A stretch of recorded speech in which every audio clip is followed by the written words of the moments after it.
un podcast de Cooperativa. Este es el podcast de Lo que queda del día, una presentación de cooperativapodcast.cl, otra forma de escuchar.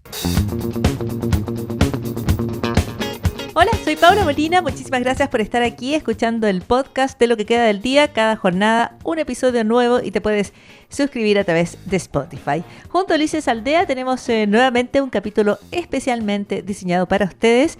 Lo primero es la conversación respecto al proyecto de Sala Cuna en Chile, donde efectivamente están los puntos en los cuales no se logra avanzar en un proyecto que se presentó el año 1997 en su versión original. De eso vamos a estar conversando con Cristina Bio de Comunidad Mujer. Vamos a estar además escuchando respecto a una exploración en Antártica y otros temas que son parte de lo que queda del día. Y comenzamos hablando de Sala Cuna, donde están efectivamente los puntos en los que no se logra acuerdo para aprobar el proyecto de Sala Cuna Universal después de tantos años. La conversación con Cristina Bio. El proyecto Sala Cuna está muy avanzado. Esta es una discusión, este no es un proyecto reciente, es una discusión ya de larga data, desde los 90, ya así pensando solamente en proyectos del Ejecutivo. Hace más de 10 años han habido varias propuestas de los ejecutivos para poder destrabar esto, y eso ha permitido que se hayan ido generando consenso. O sea, esta no es una discusión que partió ayer, ni partió hace una semana, ni hace un mes, partió hace décadas.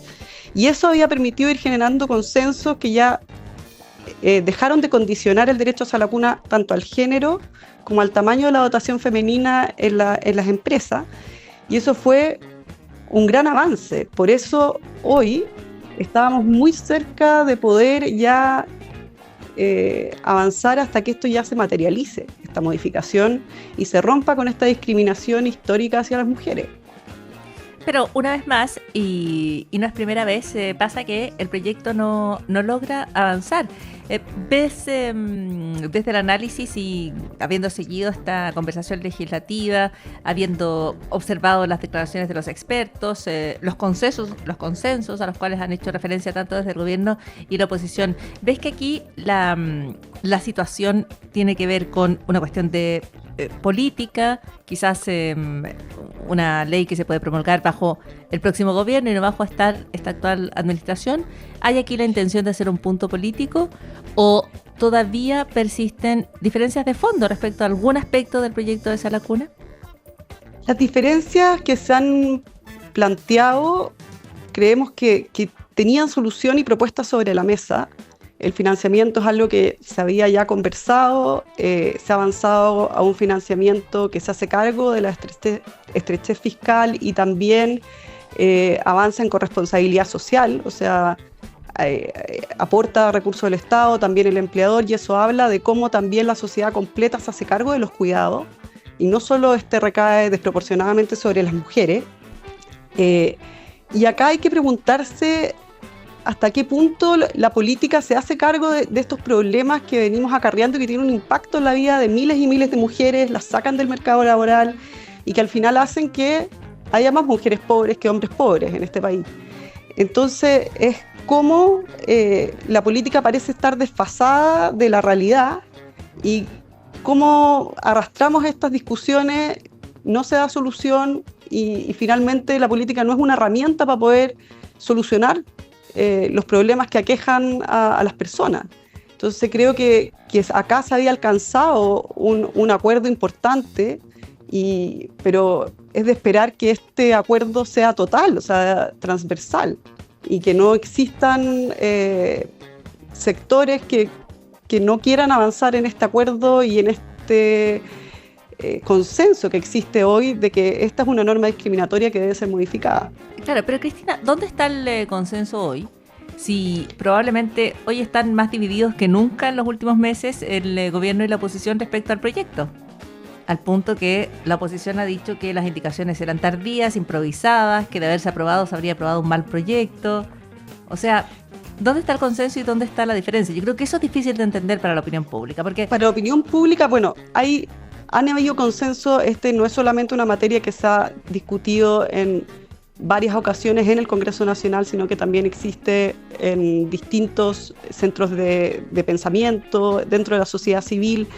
Existe un consenso material que ya ha documentado que las brechas responden a este tipo de normas discriminatorias, también que las modificaciones en esto pueden tener un impacto en el desarrollo económico del país, y creemos que distintos sectores, también de oposición, avanzaron y lo mostraron en el trámite legislativo a través de sus intervenciones, de que querían avanzar en este proyecto. Esperamos que acá ahora se perdió una ventana única, que era estas últimas semanas legislativas antes del receso, quedando ahora solamente una semana antes de que termine el año legislativo, pero nunca es tarde. La verdad es que no perdemos la esperanza de que se ponga a las mujeres por delante, que se ponga la solución por delante de cualquier otro interés que pueda existir, y también reconocer que a lo largo de todas estas décadas se ha avanzado en soluciones, incluso en financiamiento, que permiten pensar que podríamos ver la luz en este proyecto. Cuando hablas de una incapacidad de la política en general para dar respuesta a una necesidad de las personas, uno podría pensar en la reforma de pensiones, ¿no es cierto? Donde allí en algún momento da la impresión de que el sistema político se da cuenta de que ya no puede seguir postergando, por compleja que sea la conversación, por mucho que tengan que ceder, por mucho que tengan que negociar, no se puede seguir postergando porque la ciudadanía entera ve que no hay manera de dar respuesta a una demanda, a un problema, ¿no? ¿Crees que en eso se parece al proyecto de Sala Cuna? Es decir, que con la postergación no solo paga costos el gobierno o la oposición, según el signo político de quien intervenga en el debate, sino que se está dando una señal de fracaso para abordar una cuestión respecto a la cual la opinión pública puede que no entienda cómo puede estar en trámite desde el 97, digamos. Claro, acá el costo puede ser político, pero la verdad es que cuando hablamos de costos laborales, por ejemplo, que podría tener este proyecto de aprobarse, se plantea que sube los costos laborales, pero ese costo hoy día existe, pero ese costo lo pagan solamente las mujeres, con una menor empleabilidad, con una mayor precariedad, y eso como consecuencia de que las mujeres hacen 2/3 del trabajo doméstico de cuidados no remunerados, y eso impacta en cómo se insertan en el mercado laboral. Entonces, acá no podemos hablar de que hay un costo económico que va a ocurrir con este proyecto. Hay un costo económico que ya existe y que pagan las mujeres. Y tenemos que ser todas y todos capaces de poder solucionar esos problemas que además, de cara ahora salieron las cifras del INE sobre proyección de la población, una población que está envejeciendo, que va a hacer una mayor presión esa nueva realidad demográfica sobre el sistema de cuidados, sobre los sistemas de pensiones, y eso nos tiene que hacer preguntarnos cómo nosotros hacemos que la masa laboral se inserta adecuadamente, o sea, que todos quienes quieran y puedan trabajar lo hagan.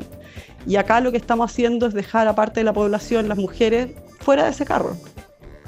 Pero hay una cuestión que tiene que ver con los costos, y como una experta en el proyecto, una persona que lo ha ido siguiendo paso a paso, quizás nos puedes traducir algunas cuestiones que pueden resultar un poco confusas. Por ejemplo, cuando se dice que no hay acuerdo sobre el financiamiento o que no está el financiamiento, ¿a qué financiamiento se refieren? ¿A que esto implicaría más costos para el empleador, para las pymes, y en ese sentido ahí hay una preocupación? ¿O se trata de que en un escenario de ajuste fiscal el Estado no puede gastar? ¿A qué se refiere? ¿Cómo traducirías para quienes están escuchando de qué se habla cuando se dice que no está el financiamiento? Acá lo que hace el proyecto es crear un fondo para pagar el beneficio Sala Cuna, y este fondo se compone en parte por cotizaciones individuales. Y por una parte se habla de este costo que tendría para la contratación de las personas, o sea, que sube el costo laboral de contratar a cualquier persona. Y esta es una forma de financiamiento a través de cotizaciones, que es la que los proyectos a lo largo del tiempo, los últimos 3 proyectos grandes presentados desde los ejecutivos sobre Sala Cuna han tenido esta solución, que es a través de una cotización. Y hay otra forma de financiar que se ha planteado, que incluso el presidente electo la tenía en su programa de gobierno, que es a través de recursos fiscales, o sea, pagar íntegramente el beneficio Sala Cuna con recursos públicos. Esas serían las 2 formas de financiamiento que existen. Las dos a nuestro entender tiene distintos tiempos y dificultades. La que existe hoy, con la cotización, permite viabilizar el proyecto, permite también hablar de corresponsabilidad social sobre el beneficio Salacuna en cuanto involucra a públicos y privados, y eso, y lo más importante, permite viabilizarlo. Por otro lado, el financiamiento con recursos públicos dificulta, sobre todo en un contexto en el que se ha planteado de que va a haber un recorte fiscal, entonces ahí los números tienden a no calzar. Ya, pero quizás esa es la diferencia. Quizás hay que sincerar la conversación respecto a por qué no se aprueba la Salacuna. Es porque esa claro, yo diría que esa es la gran diferencia, si paga el Estado o si paga el empleador. ¿Esa es? Sí. Ahora, con el fondo también aporta el Estado. También hay recursos públicos asociados. Entonces esto no es blanco-negro. La solución del fondo, como está organizado hoy día, es una solución que permite avanzar y viabilizarlo en el corto plazo, porque la contraria no lo permite. Entonces, Cristina Bío, ahora cuando el ministro del Trabajo dice que ya se había establecido para su avance entre los puntos claves que se evitaba que hubiera copago, que la principal preocupación de los empleadores no era la cotización, sino la posibilidad de que tras pagar el 0,2% más el 0,1% para el seguro de cesantía se les exigiera un copago adicional, pero que eso, él dice, ya estaba despejado. Efectivamente, según tenemos entendido, ese tema estaba despejado dentro del acuerdo transversal que existía para viabilizar este proyecto. Ese era un punto levantado legítimamente por las pequeñas empresas, que son las que mayormente van a tener que entrar a este sistema porque tienen menos de 20 trabajadoras, y la verdad es que se había abordado ese punto. Entonces era de esperar que este proyecto avanzara, porque ya se habían despejado varias de las aprehensiones legítimas que habían de los distintos sectores. O sea, estaba todo más o menos despejado. Una última pregunta, Cristina, respecto a tratar de esclarecer cuáles son los lugares allí donde se separa la oposición con el oficialismo y que tienen que permitir entender por qué todo esto se ha retrasado tantos años.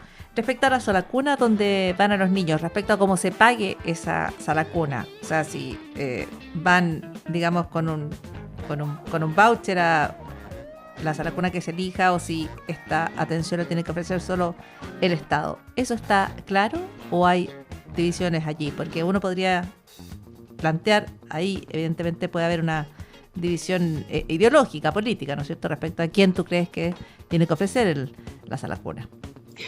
El proyecto iba en la línea de lo que se aprobó con la Ley de Modernización de Educación Parvularia, de tener reconocimiento oficial en los establecimientos, y eso se hacía cargo entonces de aprehensiones de ciertos sectores sobre la calidad de los establecimientos que ofrecían Salacuna, y utilizaba una gradualidad similar, o sea, igual a la que establecía ese proyecto hasta 2034.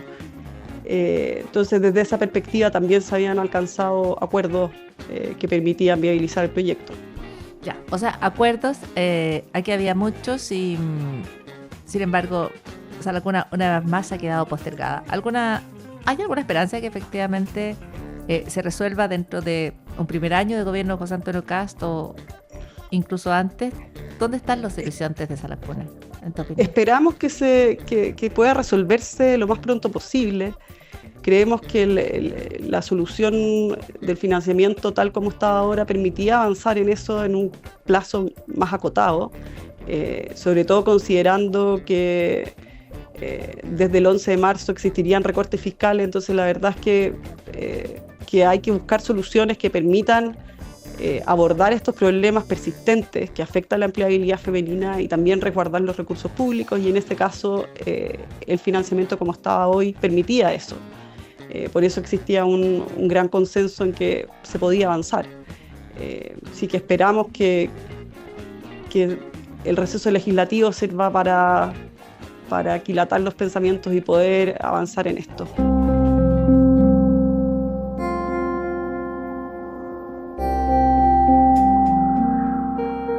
Continuamos en lo que queda del día. Continuamos para revisar una zona muy, muy fría, muy inhóspita, en la cual está acampando un equipo científico. Lo forman británicos y surcoreanos.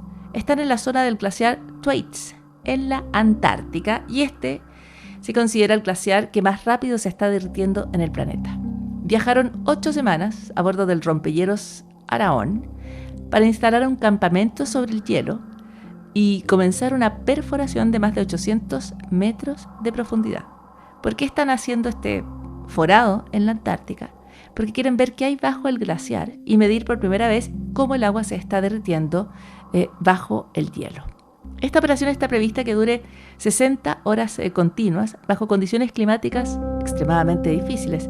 Los fuertes vientos, la nieve, temperaturas que pueden congelar el equipo de perforación, hielo-nieve que puede dejar totalmente cubiertos los instrumentos. Están esperando que el clima sea más estable, pero tienen un margen muy estrecho porque el rompehielos tiene fecha fija de regreso.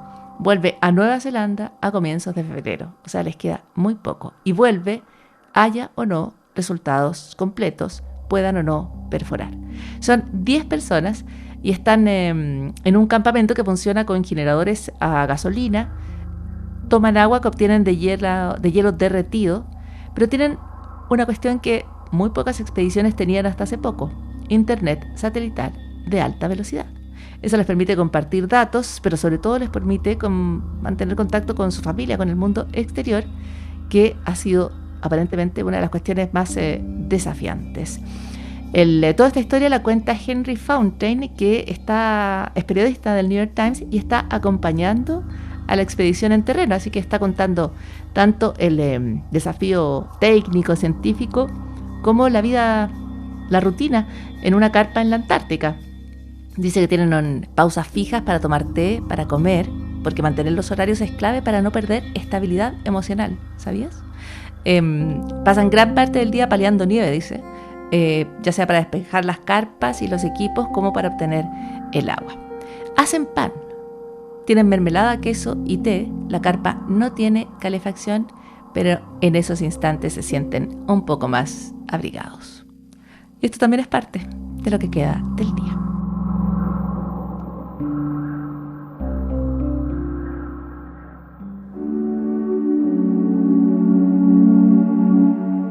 Imagina que estás en el año 2119 y el nivel del mar ha subido tanto que en algunos lugares solo puedes moverte a través de pasarelas o a través de funiculares. Algunas calles se han convertido en ríos o canales y solo las zonas más altas de la ciudad se han transformado en pequeñas islas habitables. Esto es lo que imagina en su nueva novela uno de los autores más famosos de las últimas décadas, Ian McEwan. La novela se llama What We Can Know, lo que podemos conocer, y la historia habla de cómo tras décadas de crisis climática las personas se adaptan a esta nueva realidad. Sin embargo, McEwan, hablando en los últimos días sobre esta nueva novela, que habla de las consecuencias catastróficas de un mundo transformado por el cambio climático, dice que hoy tiene esperanzas respecto a cómo las personas pueden abordar ese desafío. Dice que cuando se deja de dañar el entorno, la naturaleza muestra una fuerte capacidad de recuperación. Y eso le da muchísima esperanza. No es tan difícil, dice. Solo hay que dejar de hacer las cosas mal y empezar a hacer las cosas bien. Algunas de las cuestiones que le dan esperanza son los proyectos de conservación marina, el impacto real que tienen las acciones que realizan las personas, la expansión de las energías limpias y algunas experiencias exitosas, por ejemplo, donde se recupera especies en peligro de extinción o se las devuelve y se recompone su hábitat natural. Y eso también es parte de lo que queda del día. Aquí termina el podcast de Lo que queda del día. Lo escuchas en vivo de lunes a viernes desde las 4 de la tarde en Radio Cooperativa y todos los días en cooperativapodcast.cl.